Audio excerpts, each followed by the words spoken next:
Digital prints ഞാൻ പറഞ്ഞില്ലേ, ഓരോ സീസണിലും ഓരോ സംഭവത്തിലാണ് എക്സ്പെരിമെന്റ് ചെയ്തിരിക്കുന്നത്. അപ്പൊ ഈ പ്രാവശ്യം ഞാൻ ഓർത്ത് ഓണത്തിന്റെ ടൈം ആയതുകൊണ്ട് ഡിജിറ്റൽ പ്രിന്റ് ചെയ്യുന്നത് നമുക്ക് ജസ്റ്റ് ഒന്ന് ടിഷ്യൂ ഓർഗൻസയിൽ ചെയ്ത് നോക്കാന്ന്. അപ്പൊ ഇത് വന്നിരിക്കുന്നത് ഒരു പക്ക പോളിസ്റ്റർ മിക്സ് ഉള്ള ടിഷ്യൂ ഓർഗൻസയാണ്. അതിലേക്ക് നമ്മൾ ഡിജിറ്റൽ പ്രിന്റ് ആണ് ചെയ്തെടുത്തിരിക്കുന്നത്. കണ്ടോ, ഓണത്തിനൊക്കെ അടിപൊളിയായിട്ട് നമുക്ക് സ്കേർട്ട്സ്, ടോപ്സ്, സാരി ആയിട്ട് ഉടുക്കണമെങ്കിൽ കൂടി നല്ല ഭംഗിയാണ്.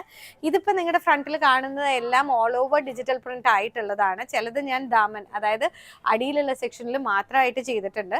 മെറ്റീരിയൽ ഞാൻ സജസ്റ്റ് ചെയ്യുകയാണെങ്കിൽ ഇത് സാരിക്ക് കുഴപ്പമില്ല, നല്ലൊരു അംബ്രല സ്കേർട്ടിന് കുഴപ്പമില്ല, ദുപ്പട്ടയായിട്ട് ഇടാൻ കുഴപ്പമില്ല. കുറച്ച് ഹെവിയാണ് ദുപ്പട്ട, വിട്ട് കുറച്ചിട്ട് ഇടുവാണെങ്കിൽ നമുക്ക് കുറച്ചുകൂടെ ക്യാരി ചെയ്യാൻ എളുപ്പം ഉണ്ടാവും.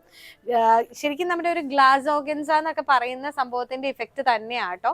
സൽവാസ് ചെയ്യണോണ്ട് കുഴപ്പമില്ല, പക്ഷെ ഈ പറഞ്ഞ പോലെ കുറച്ച് ഈസ് ഇട്ടിട്ട് വേണം, കുറച്ച് അങ്ങനെ ടൈറ്റ് ഫിറ്റ്സ് ആയിട്ട് തയ്ക്കരുത് ലൈനിങ്സ് വരുമ്പോൾ. കാരണം സീപ്പേജസ് വരാൻ ചാൻസസ് ഉണ്ട് ഇങ്ങനത്തെ മെറ്റീരിയൽ ആയതുകൊണ്ട്. അപ്പം നമ്മൾ അത് മാത്രം കുറച്ച് കെയർഫുൾ ആയിട്ട് ചെയ്യണം. പക്ഷെ നല്ല അടിപൊളിയായിരിക്കും ചെയ്തു വരുമ്പോൾ.